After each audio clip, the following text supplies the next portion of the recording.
The royal conference room existed as a monument to tradition and stubborn pride. Mahogany walls rose high and unyielding, polished to a mirror sheen that reflected decades of unchallenged authority. Gold inlays traced the ceiling like frozen sunlight, heavy and oppressive rather than warm. Around the long table, senior officials in tailored suits leaned forward, voices overlapping and tempers fraying. Their shouts ricocheted off the hard surfaces, creating a chaotic echo that felt less like debate and more like desperation clawing at the last symbols of stability. At the head of the table sat King Lee Hwon, 32 years old and already carrying the weight of centuries. His features were sculpted with almost cruel precision, devastatingly handsome in a way that felt accidental rather than cultivated. He did not fidget, blink excessively, or react. He might have been carved from the same stone as the palace itself. While the men around him sweated and gestured, he remained perfectly still, a living statue presiding over the slow erosion of his own throne. Your approval ratings are at 12%, Your Majesty. The people do not want a statue. They want a human. If this continues, the National Assembly will vote to abolish the monarchy by winter. The words hung in the air, heavy with finality. A silence followed, thick and suffocating, as if even the room itself understood the gravity of what had been spoken. Outside these walls were millions of lives, opinions shifting like sand, patience thinning with every distant, impersonal address, delivered by a king who never seemed to breathe the same air as his people. I execute the laws. I stabilize the economy. I do not perform tricks for the public like a celebrity. His voice was calm and almost glacial, each word placed with surgical precision. There was no anger in it, no humor, only certainty. To him, duty was arithmetic and governance a machine that required efficiency rather than warmth. Emotion, in his mind, was noise, unnecessary and dangerous. The officials exchanged uneasy glances, knowing logic alone had never won a crowd. Then you will be the last king, unless you agree to the hire? The prime minister straightened as if bracing for impact. This was no longer advice, but an ultimatum. The unspoken truth settled over the table. Tradition would not save them this time, and bloodlines meant nothing against ballots. The American, absolutely not. A foreigner inside the inner circle is a security risk. Disdain flickered across the king's features, subtle but unmistakable. His jaw tightened and his eyes sharpened with suspicion. To him, sovereignty meant control, and control meant keeping outsiders at a distance. The idea of an American felt like an invasion. Actually, the biggest security risk in this room is your tie. It screams that you gave up in 1995. The interruption sliced through the tension like a blade. It was irreverent, confident, and utterly out of place. Several officials gasped softly while others froze mid-breath. Humor had not crossed these doors in years, and certainly not aimed at the king. The doors swung open with deliberate force, their hinges groaning in protest. Zola Vance stepped inside as if she already owned the space. Her presence rewrote the room's energy. Dark skin glowed under the lights, her cream power suit cut sharp and modern. Long box braids framing a face that knew exactly how dangerous confidence could be. She held her tablet like a weapon, ready to deploy facts instead of blades. Zola Vance. Crisis management. I fixed the senator's scandal in Washington, and I buried the oil spill story in Texas. I am expensive, I am loud, and I am your only hope. Every word landed with intention. She did not bow or hesitate. Her resume was not offered humbly. It was thrown down like a challenge. This was a woman accustomed to walking into burning buildings and deciding which flames mattered. Who let her in? Guards! The king rose abruptly, the sudden motion cracking his statue like composure. Fury flashed in his eyes, raw and unfiltered. For the first time, authority felt threatened rather than assumed. "Sit down, Your Majesty." You are taller than me, and it is an intimidation tactic. It will not work. I have stared down warlords. You are just a man in a fancy chair who forgot how to smile. She moved toward the table without waiting for permission, heels clicking decisively. Her words stripped away ceremony, reducing the king to flesh and bone. The audacity of it sucked the air from the room, and no one dared to intervene. Silence followed, vast and absolute. King Hwon stared at her, searching for fear and finding none. Something unfamiliar stirred beneath his irritation. For the first time in years, he was not bored. He was offended and undeniably intrigued. Here's the deal. Give me 3 months.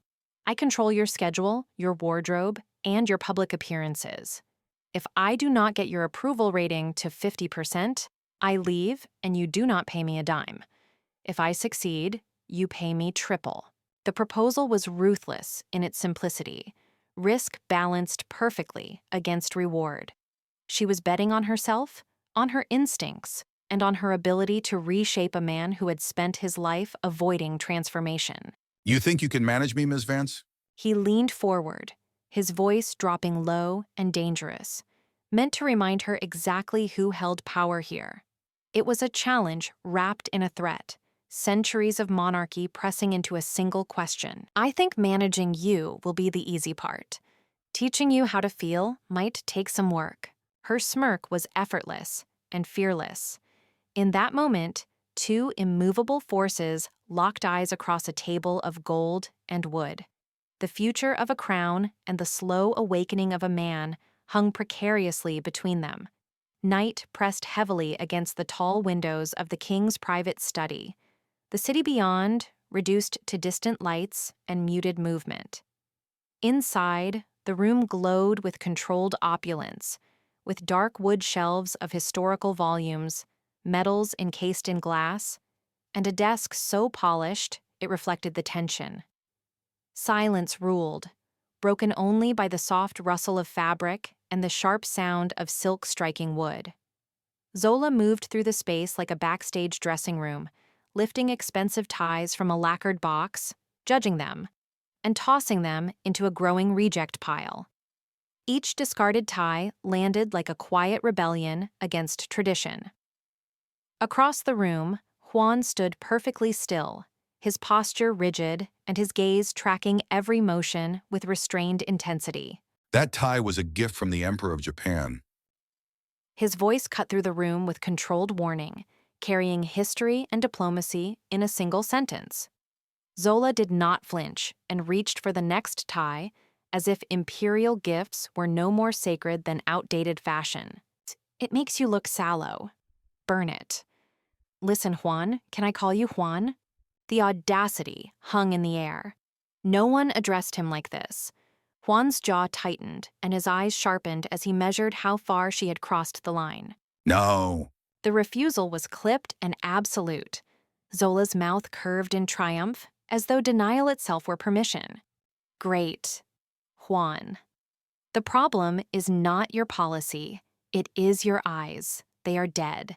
When you look at a camera, you look like you are calculating the distance to the exit. She turned to face him fully, as the study seemed to shrink around them.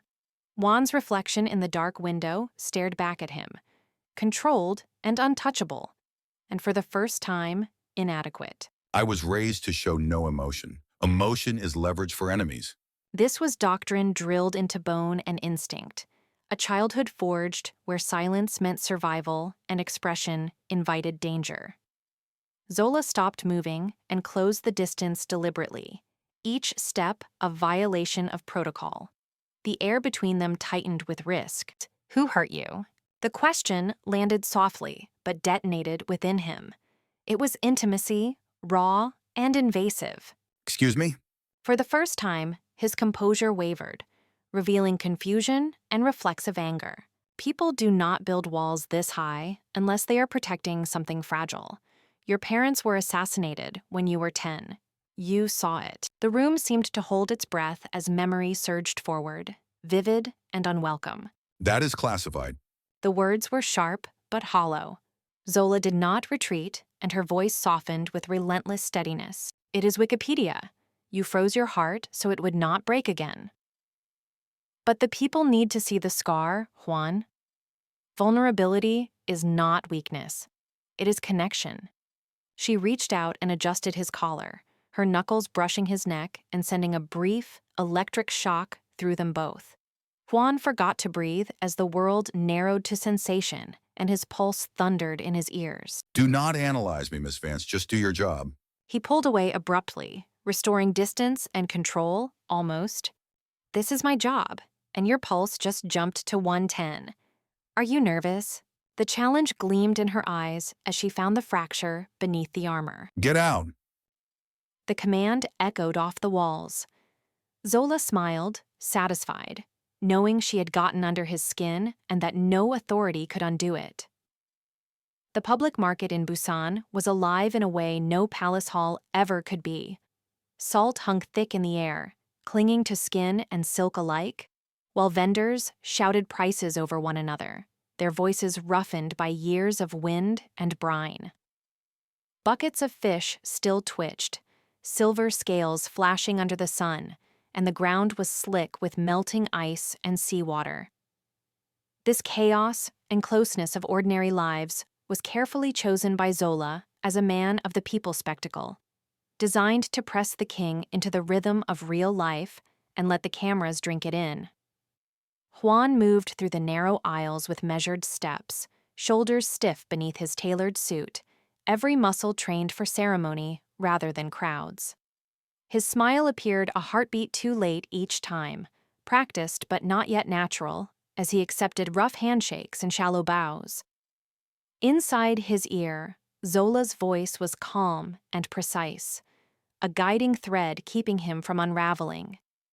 She watched from the periphery, eyes scanning faces, postures, and hands while the crowd surged and pressed closer. Smile at the grandmother on your left. Eat the fish cake. Yes, even if it is greasy. Good. The fish cake was hot and oily, leaving a sheen on Hwan's lips and fingers. Cameras clicked. The grandmother laughed, delighted, and for a fleeting moment, the king looked almost human and almost relaxed. Then the air changed, subtle as a storm before rain. A ripple moved through the crowd, tightening inward. Zola felt it before she could name it, a prickle at the base of her spine born from years of watching men who had already decided to kill. The man's eyes gave him away. They were too focused, too empty of curiosity. When he lunged, time fractured. The knife caught the sun in a clean, bright glint that burned itself into memory. Security reacted, but reaction was never enough. Zola was already moving, her body committing before her mind finished the thought. She did not scream. She did not hesitate. She ran. Hwon, 3 o'clock. Her shoulder slammed into him with bone-jarring force, the world tilting as they went down together. Ice exploded around them as crates overturned. Crabs scattered, claws clicking in panic. The knife cut through the space where Hwan's neck had been a fraction of a second earlier, slicing nothing but air and fate. Guards crashed in, bodies colliding, voices shouting, hands tearing the assassin away. Hwon hit the ground hard, breath knocked from his lungs, cold seeping through his clothes as ice melted against his skin. Zola was on top of him, chest heaving, her weight protective and urgent. Only then did the pain catch up with her. Blood bloomed along her arm, vivid against her dark sleeve, the knife's graze shallow but undeniable. Zola. He did not spare the assassin a glance. His world narrowed to the red, soaking through fabric, and the way her jaw tightened as she breathed through the pain. Something inside him cracked as panic surged where discipline had lived. Medic, get a medic, now. His hands fumbled at his collar as he tore free his silk tie.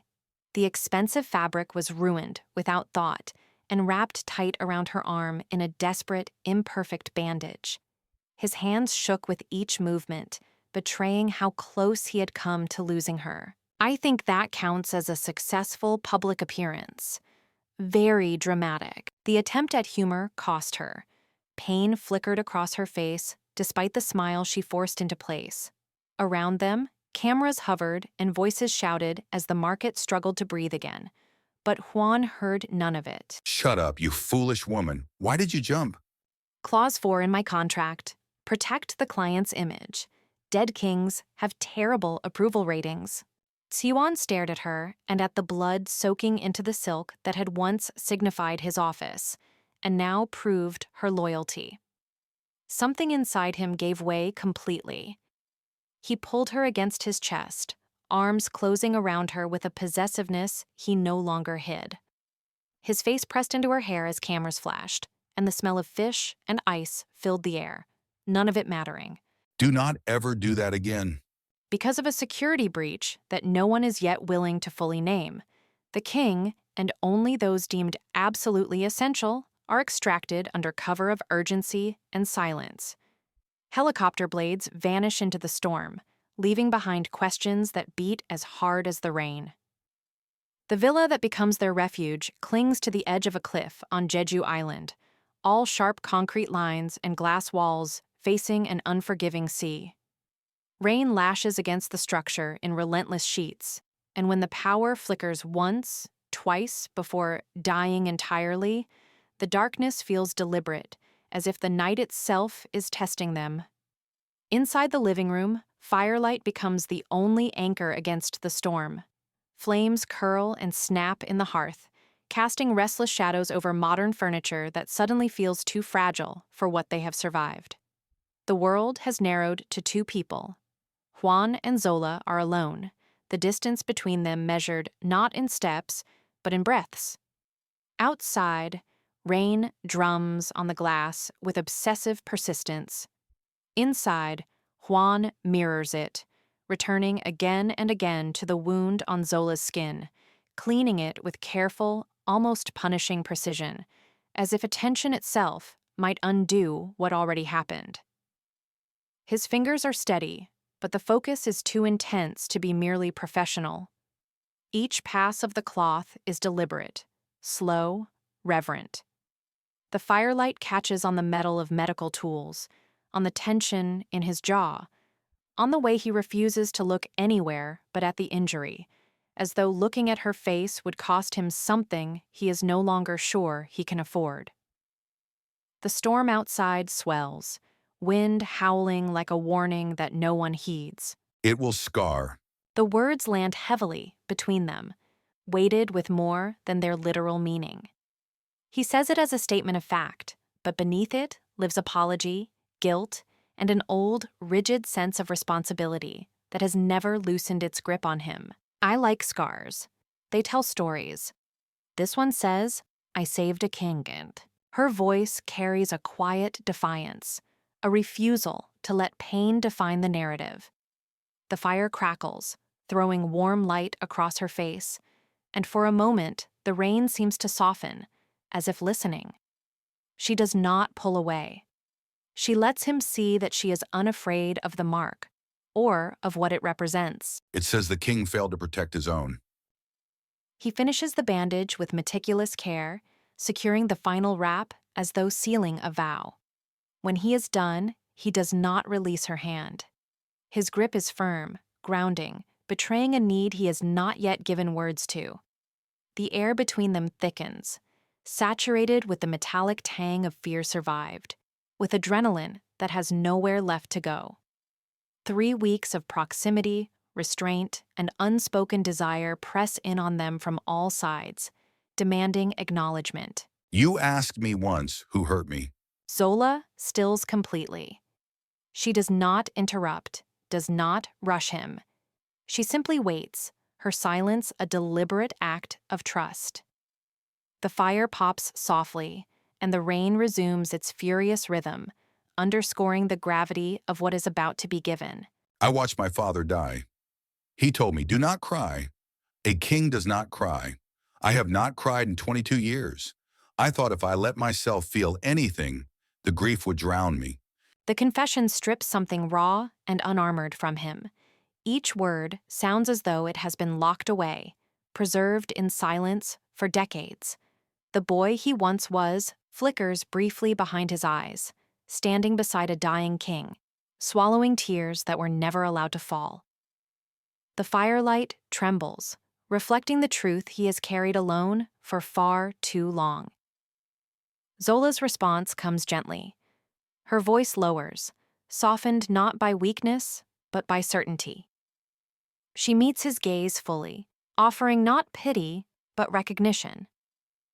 You are not drowning, Hwon. You are swimming. Something shifts. The storm outside seems to pause, held at bay by the intimacy of the moment.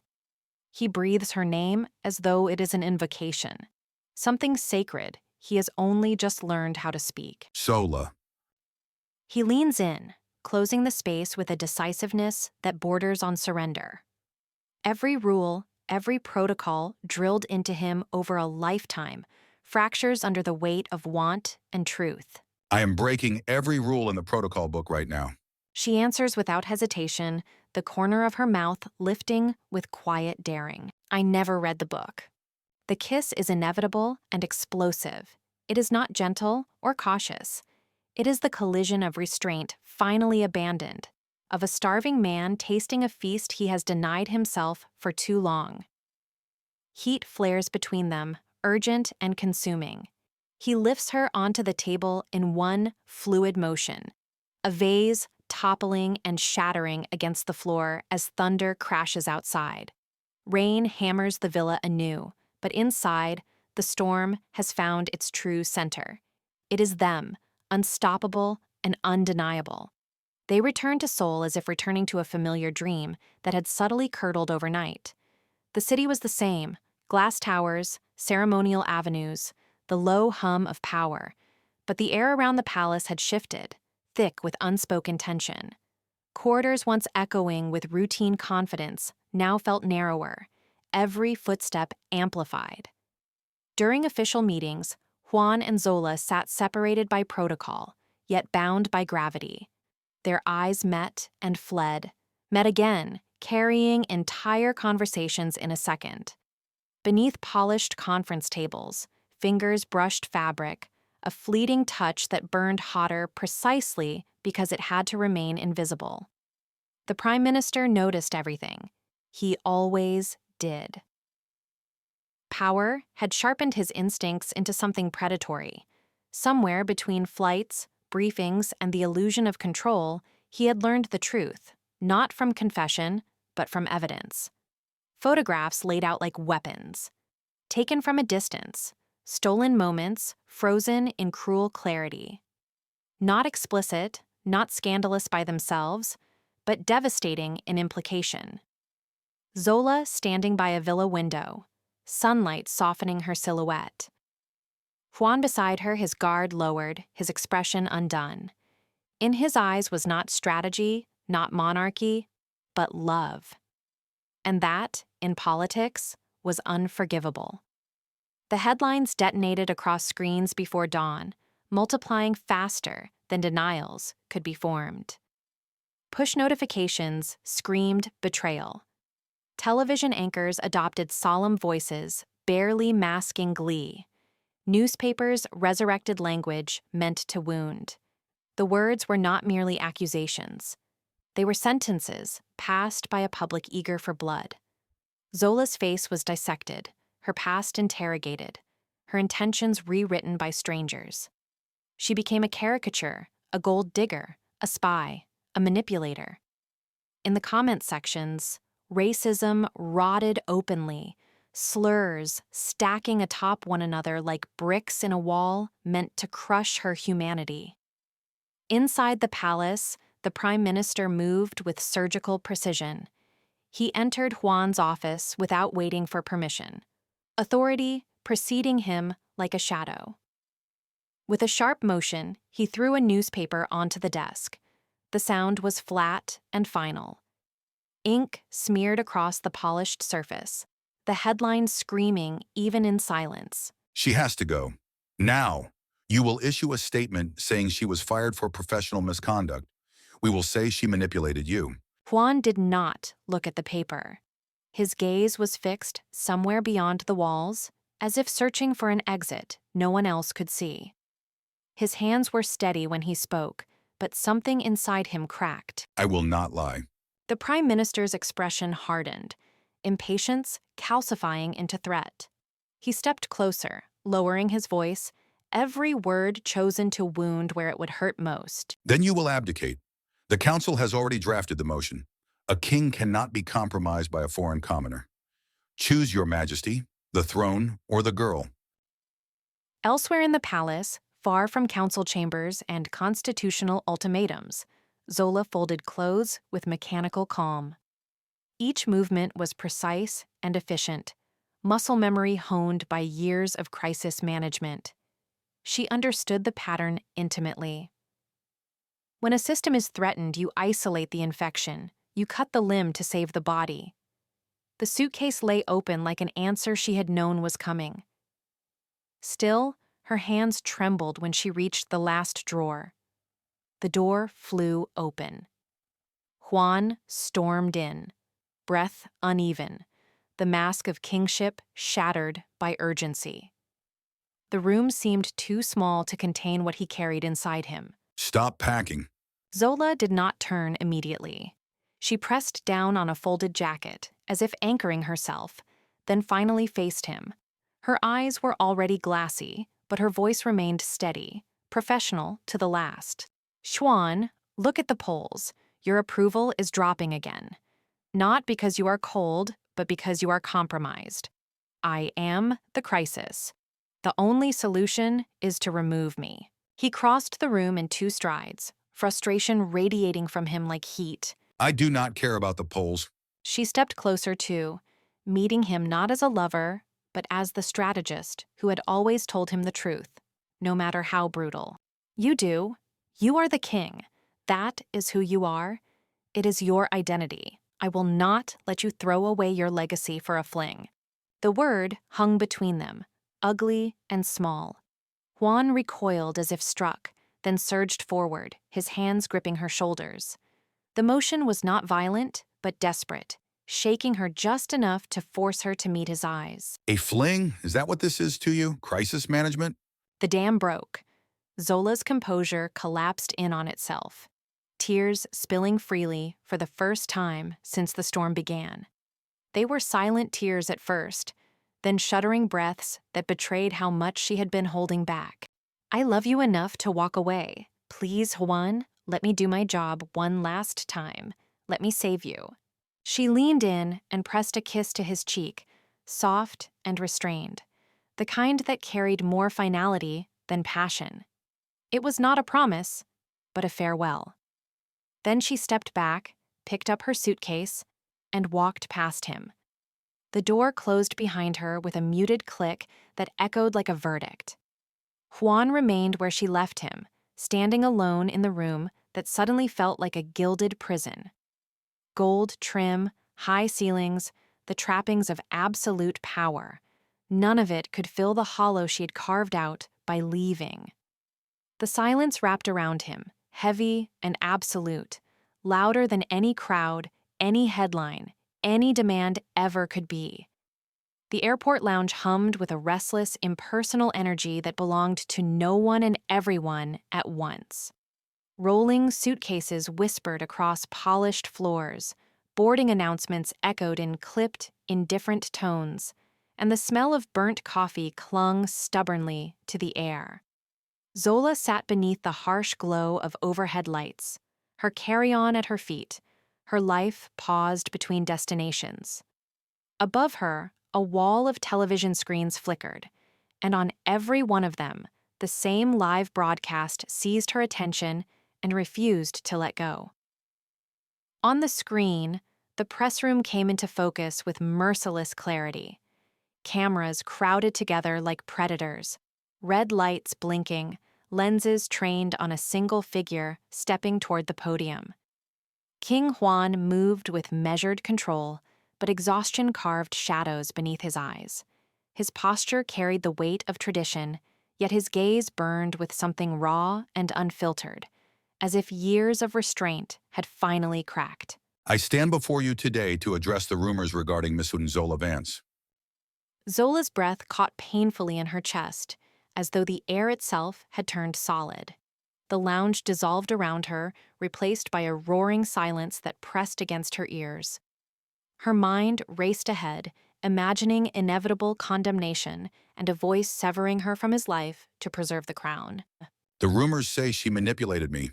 That is a lie. The truth is, I fell in love with her. The reaction was immediate and volcanic. A collective gasp surged through the press room, and in the airport, Zola's coffee cup slipped from her fingers and shattered on the floor.